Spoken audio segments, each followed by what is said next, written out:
Welcome to Simplified UPSC by PPP, where we listen, learn, and grow together. Detailed notes in English and Hindi, plus practice questions for prelims and mains, only on our Telegram channel. Link in description. Want early access to all videos of this series? Join our paid Telegram group for just 499 rupees. One-time payment, lifetime access. WhatsApp now to join us. Simplified UPSC by PPP के हमारे सभी साथियों का स्वागत है। अगर आप चाहते हैं कि हम आपके लिए यूपीएससी की तैयारी को आसान बनाने वाला ऐसा कंटेंट लाते रहें, तो हमें सपोर्ट करने के लिए यूट्यूब पर सब्सक्राइब करना और हमसे जुड़ना ना भूलें। अच्छा, तो चलिए आज की चर्चा शुरू करते हैं। ज़रा सोचिए, हमारे चारों ओर कितनी चीज़ें जंगलों से आती हैं। जिस कागज़ पर हम लिखते हैं, हमारी मेज़ कुर्सी, दरवाजे खिड़कियां, यहाँ तक कि हमारे खाने के मसाले भी। बिल्कुल, ये जंगल हमेशा से इंसानी जिंदगी का हिस्सा रहे हैं। लेकिन क्या ये रिश्ता हमेशा एक जैसा रहा है? खासकर उन लोगों के लिए जिनकी पूरी दुनिया ही जंगल या चरागाहों पर टिकी थी। आज हम इसी रिश्ते की गहराइयों में उतरेंगे। हमारे स्रोत हैं कक्षा 9 की एनसीईआरटी इतिहास की किताब के अध्याय 4 और 5, जो बताते हैं कि कैसे औपनिवेशिक काल मतलब ब्रिटिश राज में भारत और दुनिया के दूसरे कोनों में किसानों, वनवासियों और चरवाहों की जिंदगी पूरी तरह बदल गई। और यूपीएससी जैसी परीक्षाओं के लिए इन बुनियादी बदलावों को समझना एक मजबूत नींव बनाने जैसा है, क्योंकि ये चीजें आज भी कहीं ना कहीं प्रासंगिक हैं। बिल्कुल, ये सिर्फ तथ्यों की कहानी नहीं है। मतलब ये समझने की कोशिश है कि कागज पर बनी नीतियां जमीन पर जीती जागती जिंदगियों को कैसे उलट-पुलट कर देती हैं। सही बात है। हम देखेंगे कि कैसे विकास और व्यवस्था के नाम पर सदियों से चली आ रही जीवन शैलियों को रातों रात अपराध बना दिया गया। तो चलिए शुरुआत जंगलों से ही करते हैं।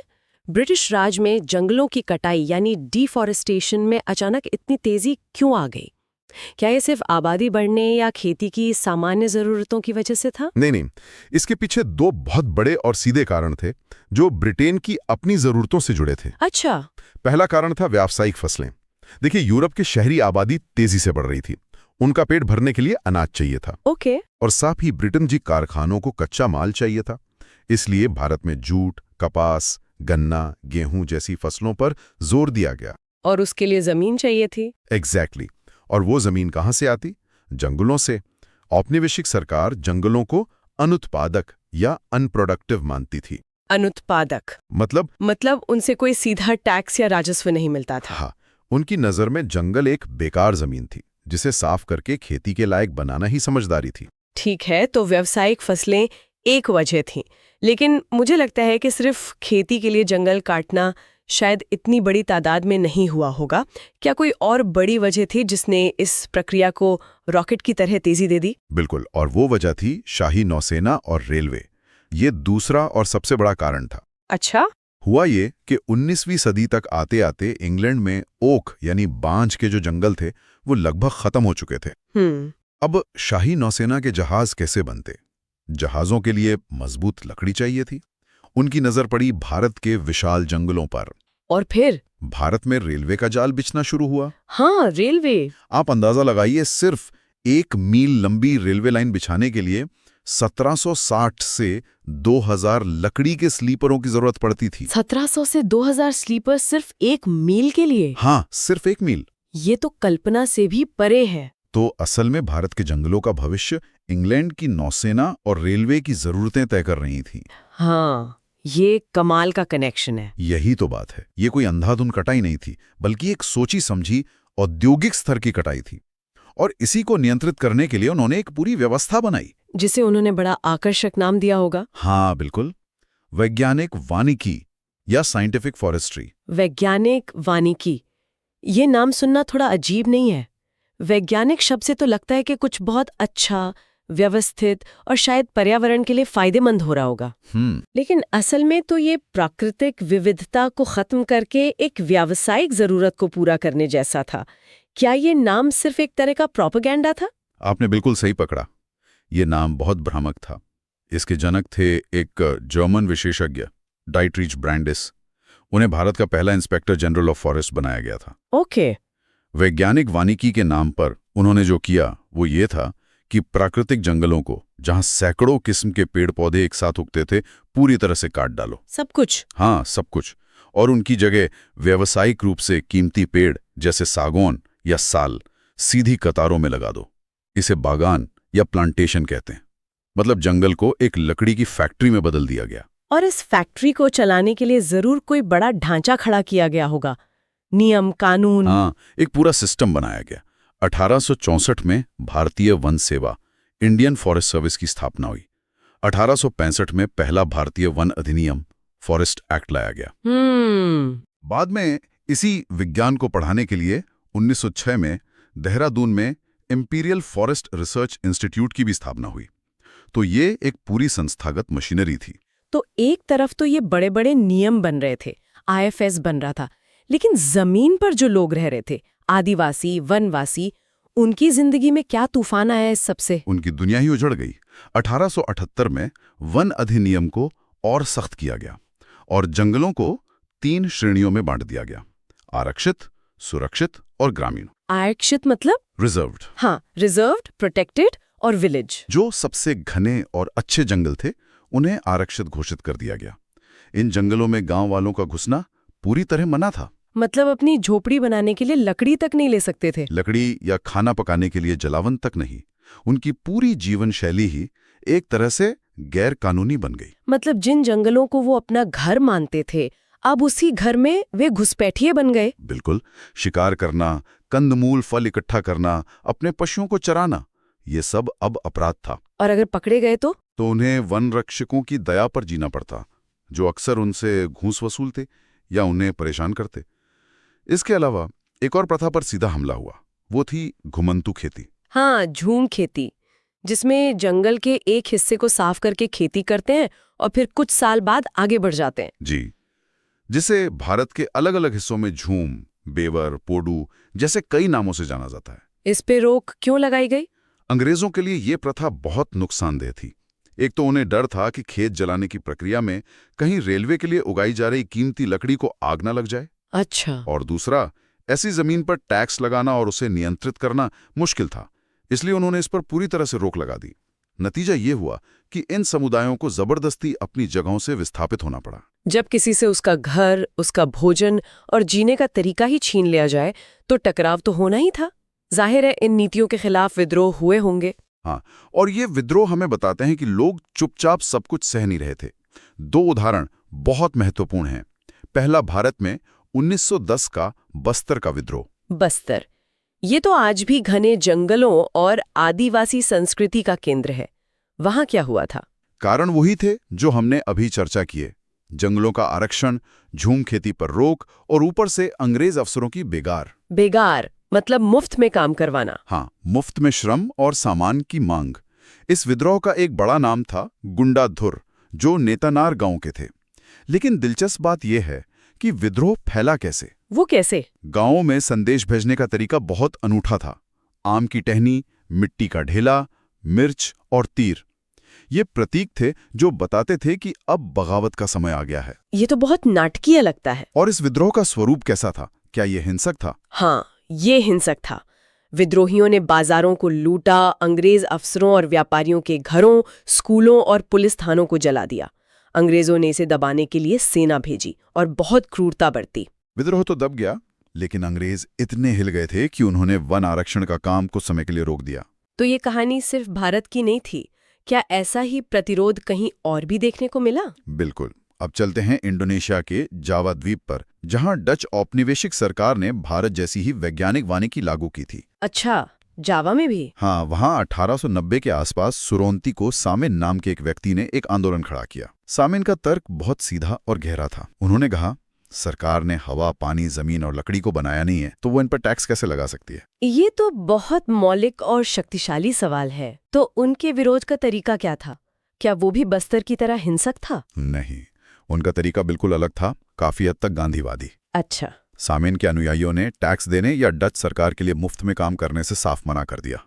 जब डच अधिकारी उनकी जमीन का सर्वेक्षण करने आते तो वे उस पर लेटकर शांतिपूर्ण तरीके से विरोध करते। से अलग-अलग जगहों पर लोग एक ही तरह की दमनकारी नीतियों का अपने अपने तरीकों से जवाब दे रहे थे। बिल्कुल। तो साफ है कि जंगलों को एक फैक्ट्री की तरह देखा जाने लगा था। लेकिन जंगल सिर्फ पेड़ों का घर नहीं होते, वो चरागाह भी होते हैं। तो क्या ये नई नीतियां उन लोगों को भी प्रभावित कर रही थी जिनका जीवन जानवरों से जुड़ा था, यानी चरवाहों को? आपने बिल्कुल सही नब्ज पकड़ी है। चरवाहों की दुनिया पर भी उतना ही गहरा, बल्कि शायद उससे भी ज्यादा विनाशकारी असर पड़ा। भारत में पहाड़ों से लेकर पठारों तक चरवाहों की जिंदगी मौसम के एक तय चक्र और आवाजाही पर निर्भर थी। जैसे जम्मू कश्मीर के गुज्जर बकरवाल या हिमाचल के गद्दी। हाँ, जो मौसम के हिसाब से अपनी जगह बदलते हैं। जी, सर्दियों में वे शिवालिक की निचली पहाड़ियों में रहते और गर्मियां आते ही ऊपर के हरे भरे घास के मैदानों, जिन्हें बुग्याल कहते हैं, की ओर चल पड़ते।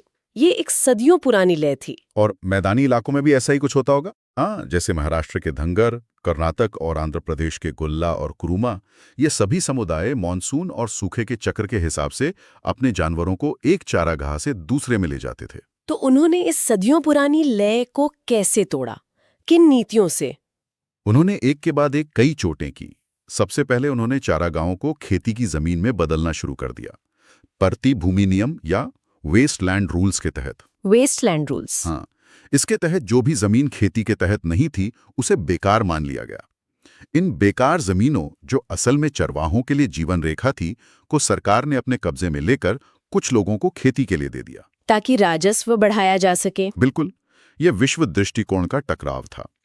दूसरी और सबसे बड़ी चोट वन अधिनियमों से लगी।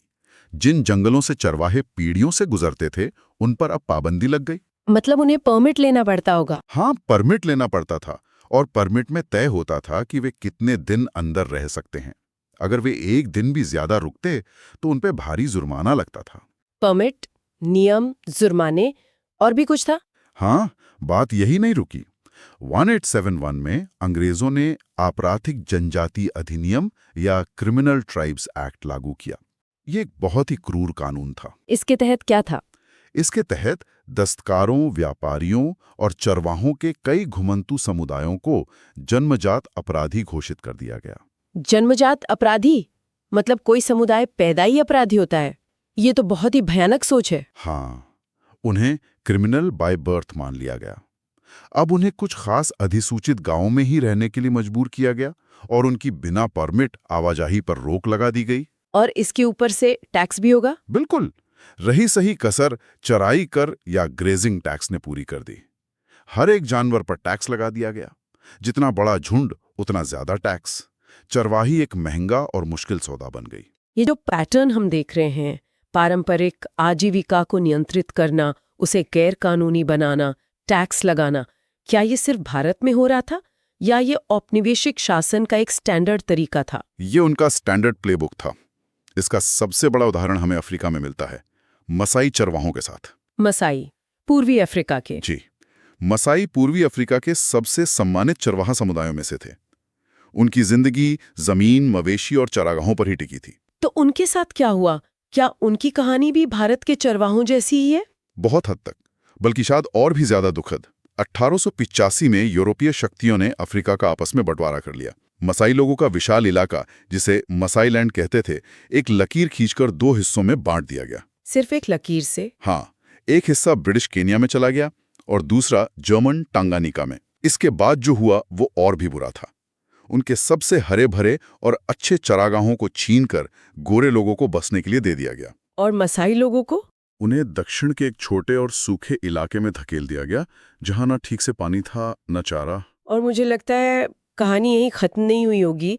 आज के जो मशहूर नेशनल पार्क्स हैं, जैसे मसाई मारा। बिल्कुल सही, मसाई मारा, सेरेंगेटी, सैम्ब्रू नेशनल पार्क, ये सब उन्हीं की जमीनों पर बनाए गए। इन आरक्षित जंगलों में चरवाहों का आना, शिकार करना या अपने पशुओं को चराना पूरी तरह से प्रतिबंधित कर दिया गया। तो इसका नतीजा क्या हुआ? नतीजा विनाशकारी हुआ। जब सूखा पड़ता तो उनके पास अपने मवेशियों को बचाने के लिए कोई जगह नहीं बचती थी। 20वीं सदी में सिर्फ 2 साल के सूखे में उनके आधे से ज्यादा मवेशी भूख और बीमारी से मर गए। ये एक सामाजिक और आर्थिक तबाही थी। तो आज की चर्चा का सार ये है कि औपनिवेशिक नीतियां, चाहे वो भारत के जंगलों में हो या अफ्रीका के चरागाहों में, उनका मुख्य उद्देश्य सिर्फ राजनीतिक नियंत्रण नहीं था। नहीं, उनका असली मकसद था जमीन और संसाधनों के साथ लोगों के रिश्ते को पूरी तरह से बदलना, उसे अपने व्यावसायिक हितों के हिसाब से ढालना और उससे अधिकतम राजस्व निकालना। बिल्कुल। और इन नीतियों ने प्रकृति के साथ संतुलन में रहने वाले लाखों लोगों की पारंपरिक जीवन शैली को गैर कानूनी बना दिया और उनकी दुनिया हमेशा के लिए बदल दी। और ये भी याद रखना जरूरी है कि ये समुदाय सिर्फ पीड़ित नहीं थे। नहीं, बिल्कुल नहीं। उन्होंने विरोध किया, जैसा हमने बस्तर और सामेन के मामले में देखा। उन्होंने नई परिस्थितियों के हिसाब से खुद को ढाला, अपने जानवरों की संख्या कम की, नए चरागाह खोजे, अपने रास्ते बदले। कई लोगों ने चरवाई छोड़कर मजदूरी या खेती शुरू की। वे आज भी अपने हकों और अपनी पहचान के लिए संघर्ष कर रहे हैं। उनका इतिहास हमें सिखाता है कि वे अतीत के अवशेष नहीं, बल्कि आधुनिक दुनिया का एक महत्वपूर्ण और जीवंत हिस्सा हैं। बिल्कुल। और जाते जाते एक विचार छोड़ जाते हैं। आज जब हम आधुनिक विकास परियोजनाओं जैसे बांध, खदानें या हाईवे की बात करते हैं, तो अक्सर सरकारी जरूरत या राष्ट्रीय हित और स्थानीय आजीविका के बीच टकराव देखते हैं। हाँ, ये आज भी होता है। तो क्या ये टकराव खत्म हो गया है, या ये कहानी आज भी एक नए रूप में, नए किरदारों के साथ जारी है? इस गहरी चर्चा में शामिल होने के लिए धन्यवाद। अगर आप ऐसी ही और ज्ञानवर्धक चर्चाओं का हिस्सा बनना चाहते हैं जो यूपीएससी की तैयारी में आपकी मदद करें, तो सिंप्लीफाइड यूपीएससी बाय पीपीपी को यूट्यूब पर सब्सक्राइब जरूर करें। अगली बार फिर मिलेंगे। Thanks for watching. Follow us on Telegram and Instagram. Don't forget to like, share, and subscribe.